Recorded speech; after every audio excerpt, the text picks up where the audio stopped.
All right, what's good, YouTube? This is BoxingWave, and we are back with another breakdown. This weekend, Saturday, September 17th, 7 p.m. Eastern, and I believe the ring walkout will be 11 p.m. Eastern as well. On DAZN, pay-per-view, we're getting the Trilogy fight between Gennady Golovkin and Canelo Alvarez. This fight will be at 168 for Canelo's undisputed championship, okay?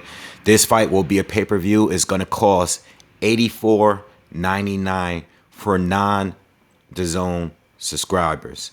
If you are already subscribed to DAZN and you pay the $19.99 a month, it's going to only cost you $64.99. So you could get the $20 off, all right? However way you feel about that, leave that in the comments, all right? But let's get into this fight. So like I said, this is a trilogy. This is a third fight. All right. And we're going to go over everything, man. We're going to try to break all of this down and talk. I've done videos where I discussed this fight and how I can see it going. Both of these guys had fights earlier this year. All right. If you do not know, if you haven't seen the first two fights, the first fight was scored a draw. OK. And the second one was a split decision win for Canelo Alvarez. All right. Going back into the first fight a little bit, I thought, I was able to watch the first fight and the second fight the other day, both full fights. And, I don't really feel too much differently from what I felt back then. I remember doing breakdowns then and scoring the fights and watching them live then. I know the first fight, when I first saw it, I thought the fight was very, very competitive. I think the main thing was I liked Canelo Alvarez's accuracy in the first fight. Like, I liked the way he boxed, how accurate he was. I think that when he was winning and when he was doing well, when he was in control of each round, it was more clear, right? He would come out fast in most of the rounds and then slow down, and Triple G will pick up the pieces for the last 2 minutes or the last minute and a half of each round. Triple G was more consistent. He wasn't nearly as accurate, but his volume was much higher. He pushed the pace. He was the one that was coming forward the majority of the fight. And, it was easier, in my opinion, to score for Triple G because even though Canelo was more accurate, I love the way, Canelo was countering and stuff. Even the shots were cleaner. He just wasn't active enough. He was burning out very quick. And he was taking off too much of each round, and I think when he was starting to put his back against the ropes, like in the fourth round, I think that's where Triple G really started to gain the momentum.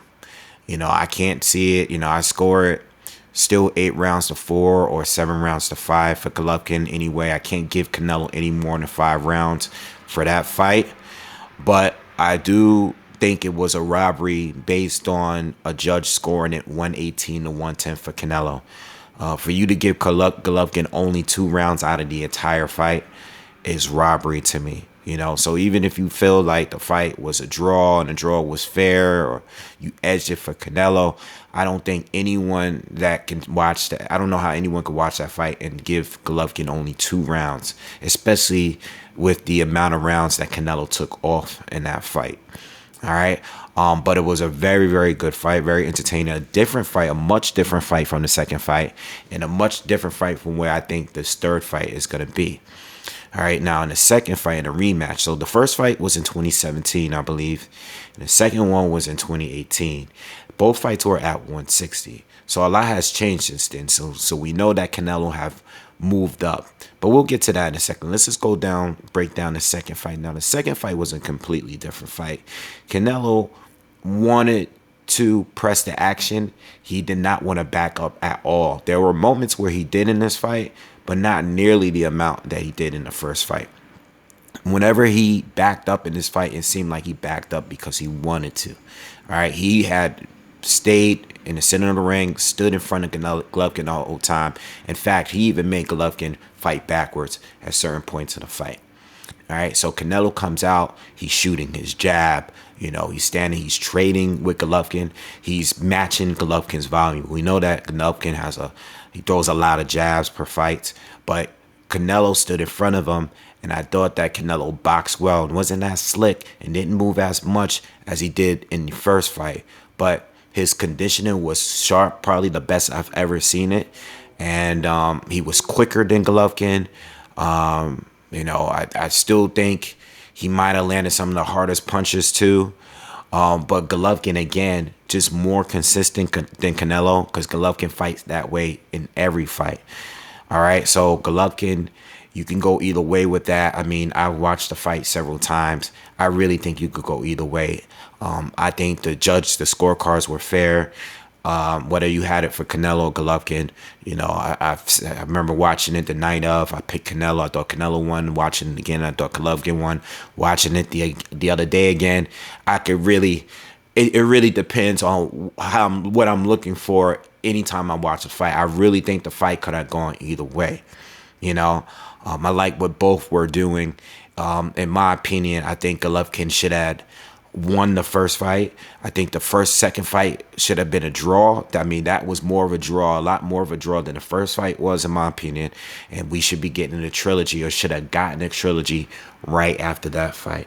But now, 4 years has passed since the rematch, and so much has happened between these two, especially Canelo Alvarez. I mean, he's accomplished so much. He went and fought at 175 twice against two champions. He went to 168 and basically beat all of the current champions at 168, becoming undisputed, the first 4-belt undisputed champion at super middleweight. So he's accomplished a lot. He's been very active. I think there was a point where he had like 4 fights in 11 months, something crazy, which is crazy for these times for the elite fighters to do that. You know, we haven't really gotten much of that in a long time. You know, I know Gennady was doing 4 fights a year at one point. Kovalev was at 1.2 when they were in their primes. But we haven't seen that for a while. So Canelo has been much more active than Gennady Golovkin. Golovkin, on the other hand, after losing to Canelo, he remained at 160. Came back, fought Steve Rolls after that. Changed trainers, left Abel Sanchez, got with Jonathan Banks. All right, Jonathan Banks was more focused on, from what I was hearing in interviews and stuff, more focused on defense and stuff with the aging Golovkin. All right, not the same. You know, I mean, we still see a lot, and I'll get to that. We see a lot of the same Golovkin, but he did change Golovkin in a more defensive way, moving his head a little bit more, just parrying shot better, just more of a defensive version of Golovkin. And with that, he fought Steve Rolls, 160 for Derenchenko, which was a very, very close fight as well. All right, Derenchenko did a very good job being aggressive, going to the body. Very, very tough fight for Golovkin. He went on to fight Sarameta, who I believe might have been his mandatory at the time. And then he went a good year, almost a year and a half, before fighting Ryota Murata, which was earlier this year, which was unification match at 160. All right, Murata has always been one of the toughest guys at 160 for sure. Took a couple losses, but was able to avenge those losses and you know, knock his opponents out, avenge those losses, and went on to fight Golovkin, and Golovkin was able to stop him later in the fight. I can't remember what round specifically, but it was a good fight. It was another fight that Golovkin did struggle in early, midway through the fight, but he was able to pull it together and rally late and destroy Murata in the later rounds. All right, so now we're here. Canelo is 32 years old. He's still in his prime. He's coming off a loss against Bivol. And he's going straight into a Golovkin fight at 168. This fight will be at 168. Not at 160, not 175. Golovkin has not fought at 168. He's fought at 160 pretty much his entire professional career. All right, Canelo's had several fights, a good amount of fights now above 160. All right, a good amount. Even when he stayed at 160, I think he fought Chavez Jr. at 164 at a catch weight or something like that. He's fought Rocky Fielding above one. I think he fought him at 168. He fought Kanoki, he fought Kovalev, he fought Bivol, Plant, Billy Joe Saunders, Callum Smith. He had a good amount of fights above the division, above 160 and 168. All right, so Canelo has been around. He's been very active, and he's at his peak. I think he's at his physical prime right now, where Golovkin, to me, is clearly on a decline. He's still great. He's still an excellent fighter, because he was so good in his prime that even while he's slowing down, he's still really good. You know, we saw that in a Murata fight. But with that being said, I've said in my post-fight review of the Murata fight, and I'm just not trying to take anything away from Triple G or Murata, but a prime Golovkin as in like a Golovkin for 5 years ago would have made a much easier work of Murata, in my opinion. You know? So going into this fight, Canelo's a solid favorite, which he should be. Even coming off of a loss. I made a video a few months back just discussing what could Triple G really do this time around, because he doesn't have a recorded win over Canelo Alvarez. Even if many of us believe he won the first fight, he doesn't have a recorded win over Canelo. And being that he's 40 now, he's not 35, he's not 36, he's 40 years old in this fight. What can he do differently this time around against Canelo, who has just been still looking great in all of his fights past Golovkin? What can he do? And I really don't know. First, moving up to 168, what could that mean? Well, it could be good for Golovkin, but it can also be bad for Golovkin. You know, in my opinion, I think him moving up to 160 might make him a little bit stronger, all right? Because he doesn't have to worry about cutting weight. But I would have liked to seen him fight at 168 a couple of times at least, so I could have an idea of how he is at 168. Him being at 168, he's carrying a heavy weight. Is his volume going to be as high? Is he going to be as quick? You know, we see guys move weight, even Canelo. You know, when I watch Canelo at 160, I don't think he's quite as fast as 168. He's still very good at 168. He seems to be more powerful at 168. But as far as his punches, his hand speed, I see that there's a difference in his hand speed, even though it's still fast. And even at 175, I've seen even a more slow down in his hand speed when he moved up to 175. So I think 168 is probably like the right spot for him. I've said this in other videos. I think 175 is too much for Canelo because, you know, I know he has a lot of mass, but he's very short. He's not big compared to these guys at 175. Those guys, some of those guys can fight at cruiserweight easily, and not be small, you know? Whereas Golovkin has never been a huge middleweight. He's not small. Like Bivol is a smaller super heavyweight. Golovkin has never been a big 160 fighter. All right, not a big guy there. You know, I think there's guys like Chavez Jr. who was bigger. Danny Jacobs was bigger, especially when on a night that they fought. Much bigger. I know he hydrated. I know he didn't follow the rehydration, the same day rehydration clause or whatever for the IBF that day. But Danny Jacobs is naturally bigger than Triple G, you know.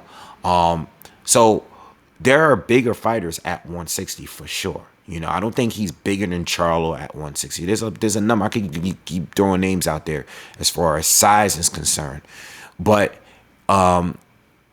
as far as him being at 168, fighting Canelo, I would have liked to have seen him at least have a tune-up at the division just to see where he's at fighting at that weight. Is he going to be slower? Is he going to be more powerful?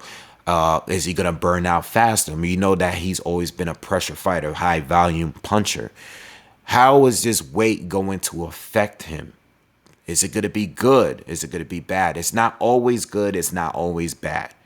So we just have to wait on and see. Unfortunately, he has to fight one of the best fighters in the world to test his skills and his strength at 168. Someone that has been fighting guys his size and much bigger.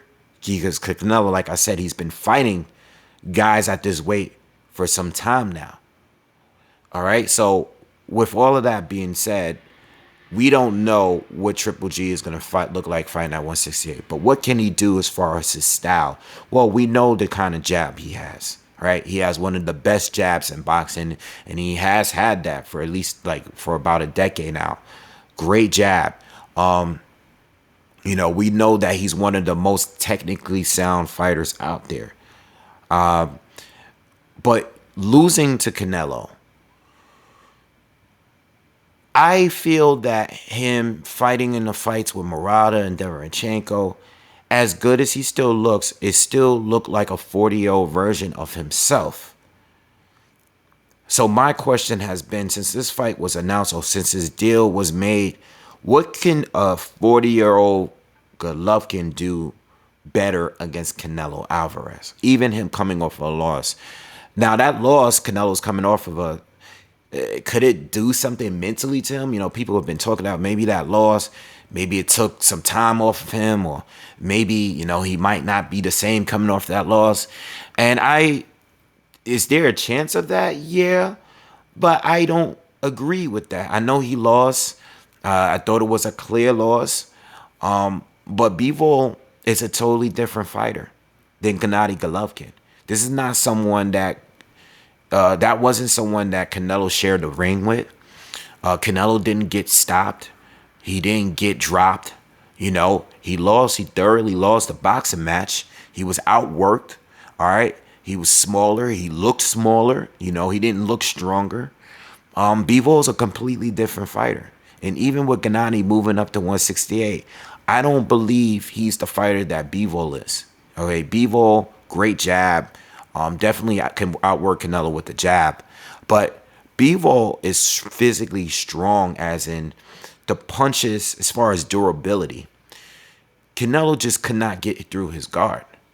Bivol's reflexes and just, peppering him up with that jab all night long, Canelo couldn't get through that high guard. And even when Canelo went to the body, because Canelo did go to the body, it didn't affect Bivol. Bivol is used to fighting bigger guys, John Pascal, Joe Smith Jr., Sullivan Barrera.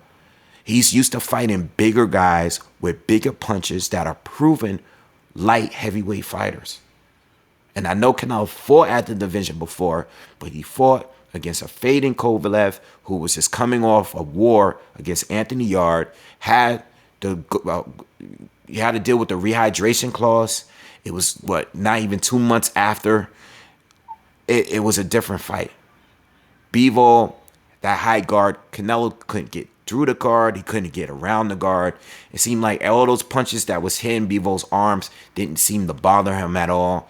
He seemed like he was fine with whatever Canelo brought to that fight. Triple G, defensively, he's just not on a level of Bivol. He's not.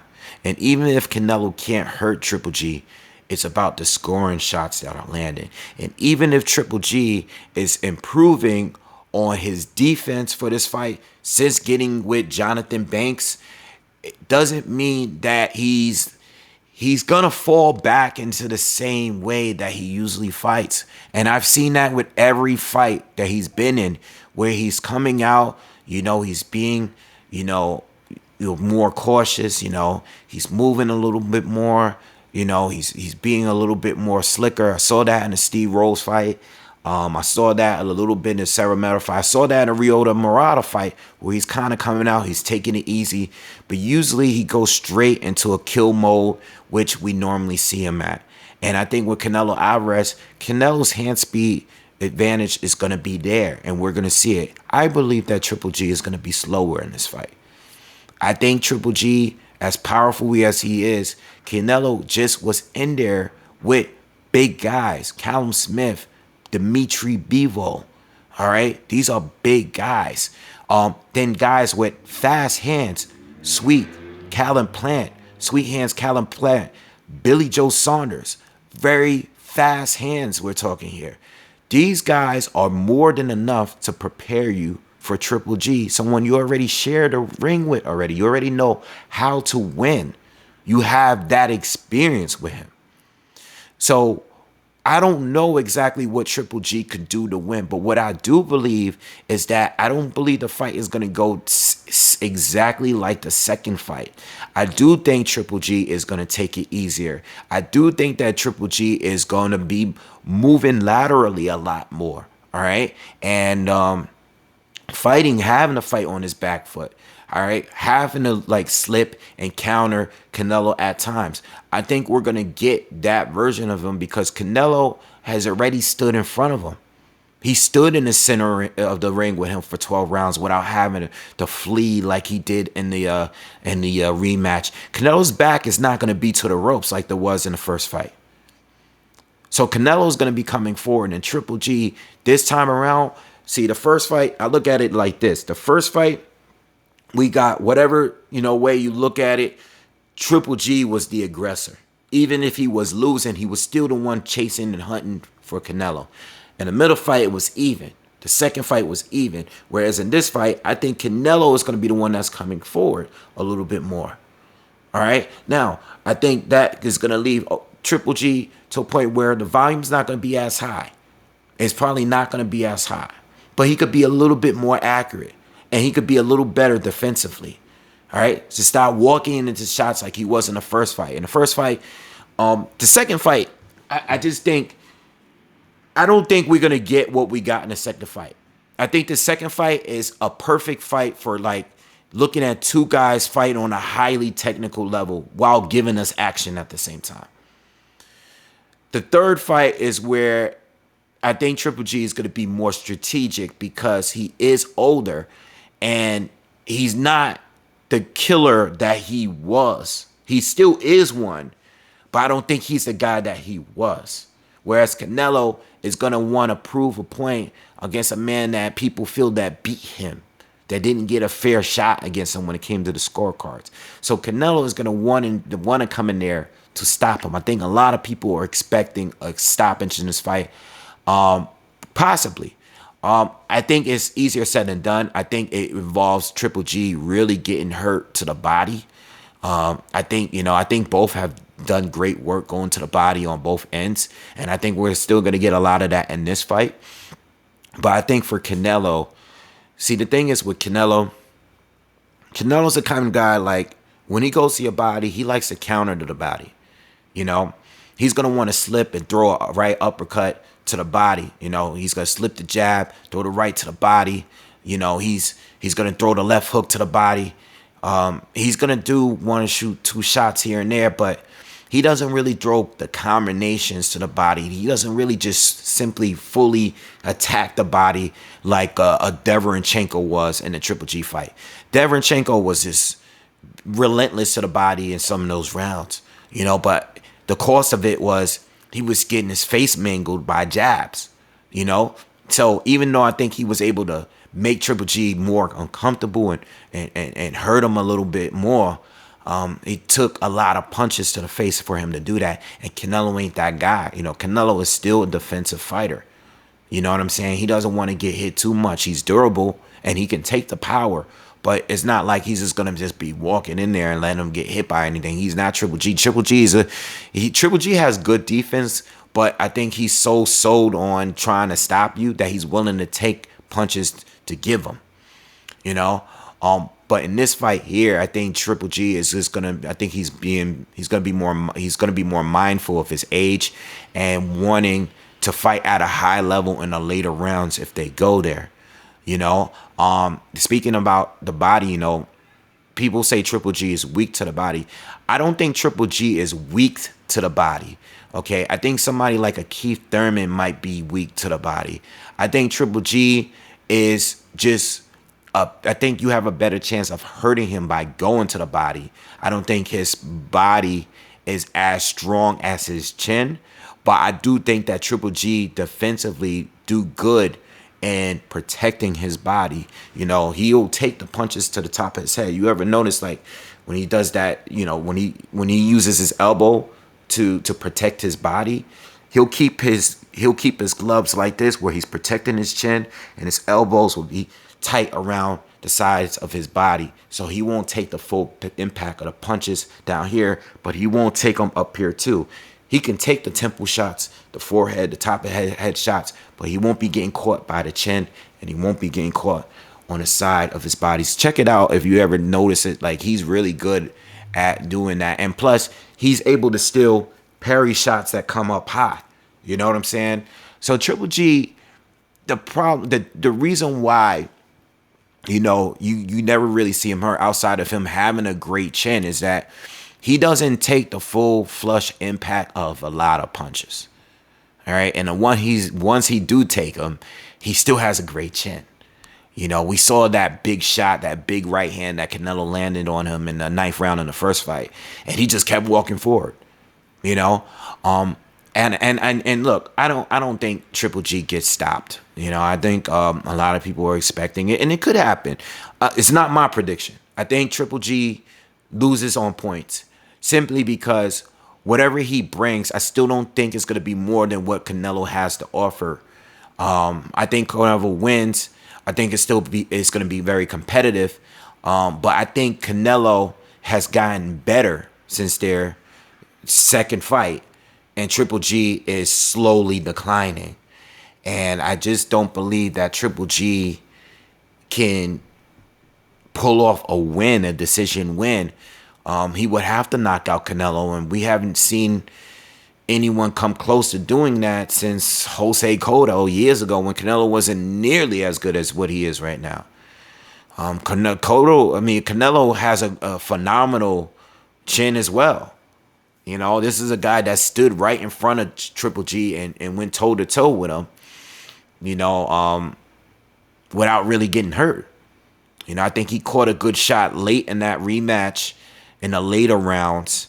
But even then, he recovered quickly, you know, and then he's fought bigger guys at bigger divisions and was able to look fine against them, even in the loss that he had.